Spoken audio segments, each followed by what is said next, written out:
Hello, welcome to all our viewers Nigeria and around the world to midday news on Global Television, coming to you live from the nation's capital, Abuja. I am Sadia Yakubu. A quick reminder that Global Television is on the STV channels 365 and Star Times channels 276. President Bola Tinubu has visited the Kaduna residence of late former President Muhammadu Buhari, where he assured the family of his commitment to uphold Buhari's legacies of honesty, patriotism, and integrity. Tinubu, who was received by Aisha Buhari and other family members, said the nation shares in their grief and praised the values of late leader instilled, while Aisha Buhari in turn thanked the president for his support and urged Nigerians to emulate her husband's virtues. The president was accompanied by Senate President Godswill Akpabio, Speaker Tajuddin Abbas, several governors and senior government officials before later attending the wedding of Senator Abdulaziz Yari's son at Sultan Bello Mosque in Kaduna.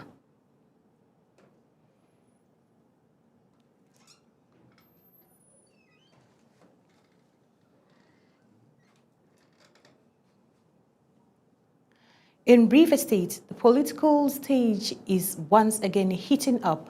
Governor Siminalayi Fubara has returned to Port Harcourt, and his arrival comes after President Bola Ahmed Tinubu lifted the 6-month emergency rules in the state. Ubong Usoro has details.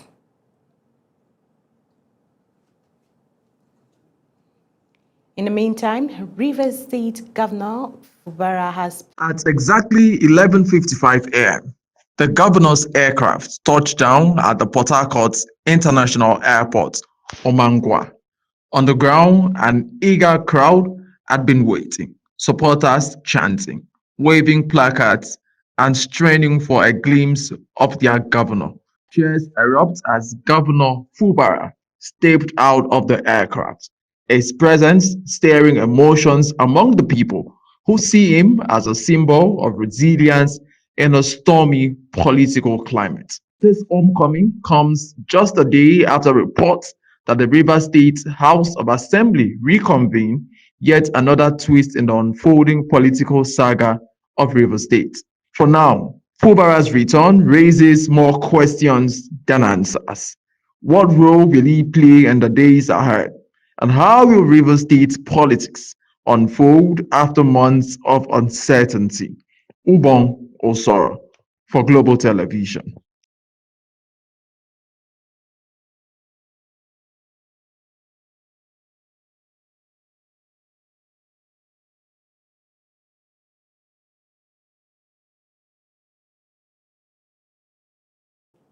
In the meantime, Rivers State Governor Fubara has pledged to cooperate with the State House of Assembly and other political stakeholders following the end of 6 months of emergency rule in the state.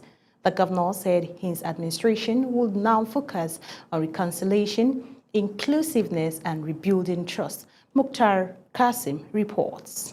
Fubara explained that he resisted pressure to challenge the constitutionality of the emergency declaration, stressing that peace was more important than political battles. He thanked President Bola Tinubu for brokering peace between stakeholders, including the Federal Capital Territory Minister, Nyesom Wike, and members of the State Assembly. On behalf of the government and the good people of Rivers State, I extend our heartfelt gratitude to Mr. President for his fatherly disposition and decisive intervention in resolving the political crisis and for graciously restoring full democratic governance to our states. The governor also assured Rivers people that all political leaders had agreed to bury the hatchet, while his administration would work to complete ongoing projects and revive the state's economy. Mr. President graciously brokered the peace process with all the parties successfully. Our leader, His Excellency Nyesom Wike, CON, all members of Rivers State House of Assembly, and I, as your governor, have all accepted to bury the hatchet and embrace peace and reconciliation in the best interests of our dear state. Governor Fubara expressed gratitude to the citizens, religious leaders, civil society, and traditional rulers for their patience during the emergency rule. He reaffirmed his loyalty to President Bola Tinubu and called on Rivers people to put aside divisions and unite for peace, progress, and inclusive governance. Mukhtar Kasim, reporting for Global Television News.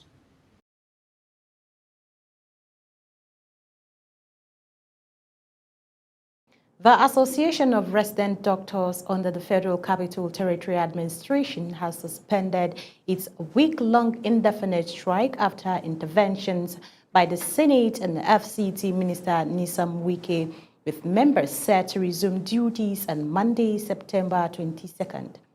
The association's president, Dr. George Ebong, said the decision was based on assurances that their demands, including payment of salary arrears, implementation of the medical residency training fund, and settlement of hazard allowances will be addressed, while warning that action could resume if promises are not kept. Minister Wike confirmed he had approved the doctors' request and directed immediate implementation, saying the administration was pleased with their understanding and commitment to restoring healthcare services across the territory. The Bauchi State government has confirmed 58 deaths and 528 new cases of cholera across 14 local government areas, describing the outbreak as a major public health challenge. Deputy Governor Muhammad Awal, while inaugurating the state's cholera steering and technical committees, lamented the recurring nature of the disease and urged urgent professional action to contain it. Health Commissioner Dr. Sani Muhammad assured that the state is adopting a sustained coordinated response with support from partners like WaterAid to strengthen prevention and protect residents. Benue State is charting a new course into the digital age. Since assuming office, State Governor has placed technology at the heart of governance. In this special report, we trace that journey and spotlight its latest milestone with our Benue State correspondent, Felicity Diri. It began with the launch of the Benue Digital Infrastructure Company, designed to deliver affordable, high-speed internet across the state. It's a vision, bridging the digital divide and empowering a smarter economy. Since then, broadband rollout partnerships with tech firms and the creation of Innovations Hub have laid the foundation for digital growth. We are fostering a future-ready civil service that can adapt to the demands of the rapidly evolving world. And this training initiative is a commitment to strengthening our public sector, making governance more accessible and effective for the people of Benue State. A lot is being dependent on it now in terms of early warning detection, in terms of surveillance, how to fuse in certain operations that probably might not be ordinarily something that will be in the public. A major focus has been skills development. Thousands of young people have enrolled in coding, digital entrepreneurships, and innovation boot camps. Not just bringing this training by giving us the training and giving us certificate, but that there are a lot of opportunities from international companies. My goal with this program is to ensure that companies are sure that their data, their information in their company is safe. 102 pioneer students graduated from the BDIC Summer Tech Training and were inducted as the digital ambassadors, as government also launched the One Student, One Skill, One Computer initiative with personal tablets for each student. Our government has made remarkable progress in digital infrastructure. We have, among other things, successfully deployed fiber optic connectivity across 18 ministries, departments, and agencies. By equipping these kids with digital tools and skills at this age, we are building a foundation for a digital tomorrow. And then we're expecting to scale this to 23 local governments in the next session. With these steps, Benue is positioning itself as a hub for digital innovation, shaping a new generation of tech survey entrepreneurs and unlocking opportunities for growth. Felix Itendere, reporting for Global TV News, Makudi. The President of the Federal Capital Territory is set to enjoy smoother connectivity as the federal government flags off the constructions of Arterial Road No. 1 linking Uyo District to Ring Road 2. The project is part of the ongoing efforts to upgrade infrastructure and ease transportation across the Federal Capital Territory. Kabiru Hassan reports. The official flag-up in Abuja drew dignitaries, stakeholders, and community leaders who commended President Bola Tinubu for prioritizing infrastructure renewal in the FCT. Executive Secretary of the FCT administration, Richard Dauda, explained that the dualized road project will come with parking spaces and other essential facilities. He stressed that the road, once completed, will ease mobility, reduce traffic congestion, and stimulate economic activities in adjoining districts. The FCT administration, in its commitment to enhancing efficient road network and resolving traffic connectivity challenges, and to support the long-term urban growth of the Federal Capital City, in accordance with the Abuja Master Plan, processed the construction of the Arterial Road N1, which is the Olusegun Obasanjo Way, from Uyo District to Ring Road 2 within the city. The FCT Minister Nyesom Wike described the road as part of the federal government vision to restore Abuja's master plan and position the city among the world's most modern capitals. He added that the contractors will also maintain and monitor the project for 4 years after completion. To support and help Mr. President to achieve for this country, to get to where we do something and know that we're doing it for the interest of Nigeria and for Nigerians. It's very, very key. The company handling the project assured timely delivery and international quality standard. We assure you of our commitment to delivering quality infrastructure that meets the highest standard. We will work diligently to ensure the project is completed on time. For residents, the project signals renewed commitment by the government to ease transportation challenges and unlock more economic opportunities across Abuja. Kabir Hassan, reporting for Global TV News. Imo State government has inaugurated local emergency management committees across its 27 local government areas to step up grassroots disaster response. The ceremony took place in Owerri, the state capital. Amarachi Ibe has details. Seated in the hall were men and women drawn from the 27 local councils, selected to serve as emergency committee members in their communities. The two-day workshop themed Flood Warning Preparedness and Disaster Management also featured the formal inauguration of the committee.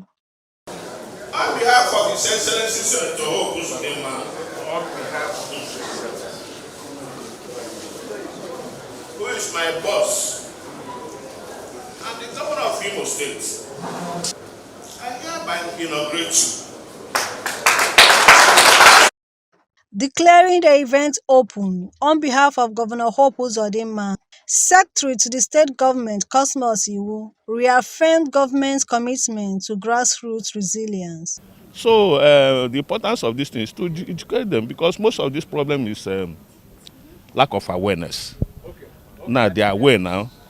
They will be educated, they will be instructed, they will be equipped to handle these minor environmental issues themselves before it occurs. The preventive measure, so they don't have to wait before they take action. Permanent Secretary Economic Affairs Bureau Joseph Odemenam, in his overview, said the training will equip stakeholders with knowledge and tools for effective disaster management.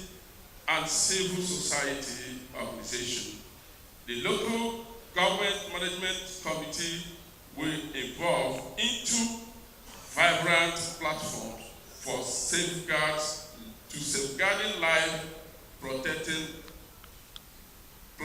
livelihoods, and promoting resilience community throughout Imo State. Goodwill messages came from Association of Local Governments of Nigeria, Imo State, and the National Emergency Management Agency, Enugu Zonal Office, pleading partnership with the state in disaster preparedness. As Argon Chairman of the state, I assure you, Your Excellency, that we will carry this responsibility with seriousness and dedication. Therefore, I don't want to say much than to thank the government and people of Imo State for establishing the local emergency management committees. Participants are expected to take the lesson back to their local government and serve on the front line of emergency response. From Owerri, Amarachi Ibe, reporting for Global TV News. You're watching the live broadcast of Midday News. When Midday News returns, World Bank unveils a $510 million deal to boost investment. Details coming shortly, plus foreign and sports stories on the other side of this break. Please stay with us.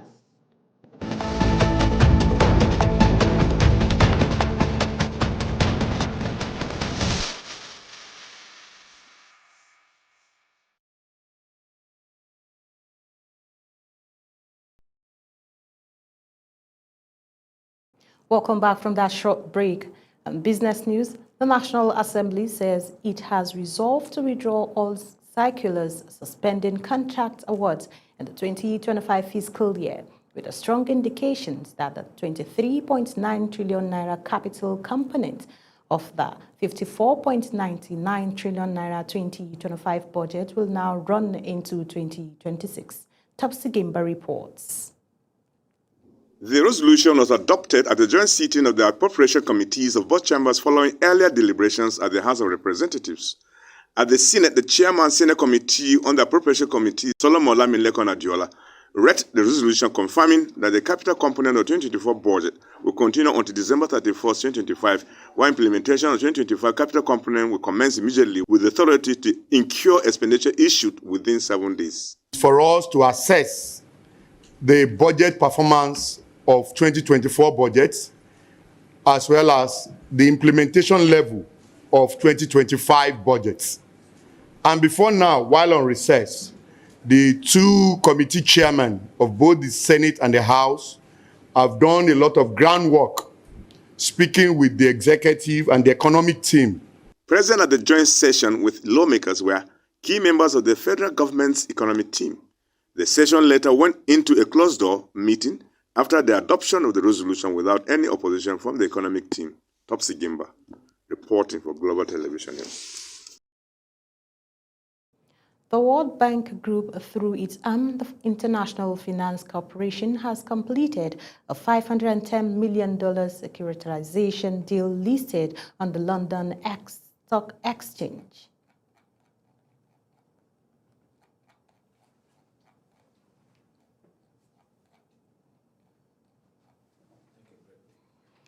Well, we're going on a quick short break and come back with details of this story.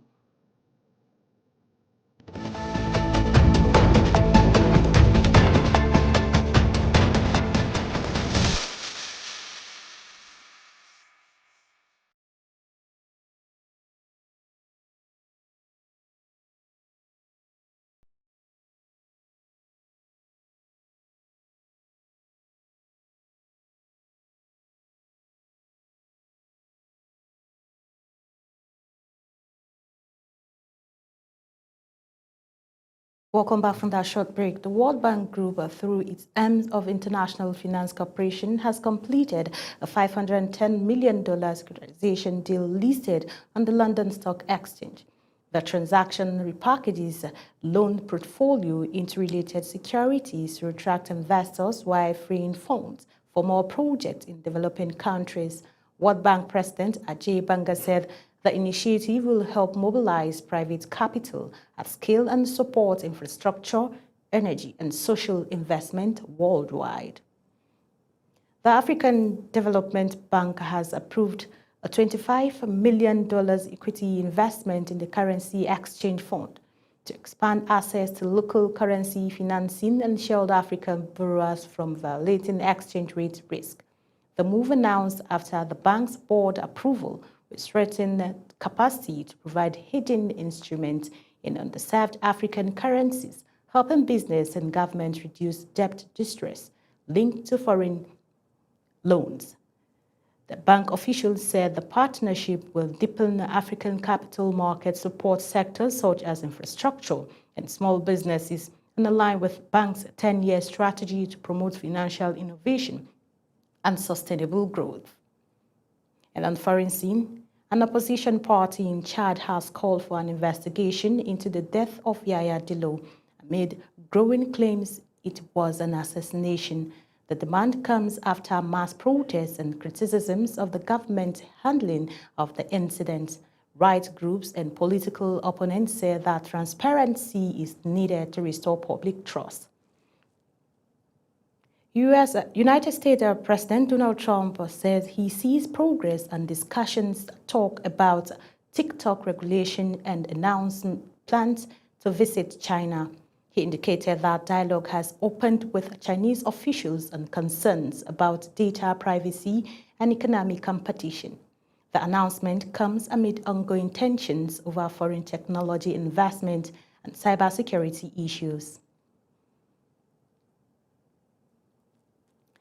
China's Zhengjiang Forum, a key regional security dialogue, has ended at Beijing with senior defense officials from Iran, Cambodia, Nigeria, Rwanda, and Somalia delivering speech during the plenary session. Chinese Defense Minister Dong Jun stated at the opening of the 12th Beijing Forum that Taiwan is part of China and will always remain so, emphasizing that the People's Liberation Army is prepared to counter external interference and prevent any separatist attempt from taking root. Zahra Nasir has the details. It was further highlighted that 2025 marks the 80th anniversary of Taiwan's recovery, a milestone directly linked to the outcomes of World War II. Chinese Defense Minister stated that the return of Taiwan as part of China was an undeniable result of wartime victory and the post-war international order. By linking the Taiwan issue to the post-war global order, the defense minister positioned the matter as not only a question of sovereignty, but also one of international stability. Badr Abubakar, Nigeria's Minister of Defense, participated at the event. Zahra Nasir, reporting for Global TV News. And in sports, Nigerian's Ezekiel Nathaniel broke his own national record with a time of 47.11 seconds in the men's 400-meter hurdles final at the World Athletics Championship in Tokyo, finishing fourth and narrowly missing out on a medal. The 22-year-old, only the second Nigerian since 1987 to reach the final, said he hoped his performance will inspire young athletics even after American rival Jamin Appill restored him as the gold medalist. Despite the near miss, Nathaniel described the outing as a personal best and a learning opportunity, keeping a remarkable season that has established him among the world elite hurdlers. Nigerian ended their campaign at the World Athletics Championships in Tokyo with Tobi Amusan winning silver in the women's 100 meters hurdles, the country's only medal of the competition. Ezekiel Nathaniel kept the outgoing with a fourth-place finish in the men's 400-meter hurdles final, setting a new national record of 47.11 seconds, despite narrowly missing the podium. The delegation showed the flashes of promise through performances like Kenisola Ajayi's sixth-place finish in the men's 100-meter, but a string of early exits across events underlined the work still needs to turn appearances into consistent podium finishes. Super Eagles striker Victor Osimhen is set to return to action in the upcoming Champions League clash between Napoli and Liverpool after missing recent games due to injury. Club sources said his fitness has improved and medical staff have cleared him to play the match. Billed for midweek is expected to test both sides, with Osimhen's presence seen as a significant boost for his team. That's it on Media News. A quick reminder that Global Television is on DSTV, channel 365 and Star Times, channels 276. Kindly follow us across all social media platforms now showing on your screen using at Global TV NG. I am Sadia Yakubu saying thank you for watching.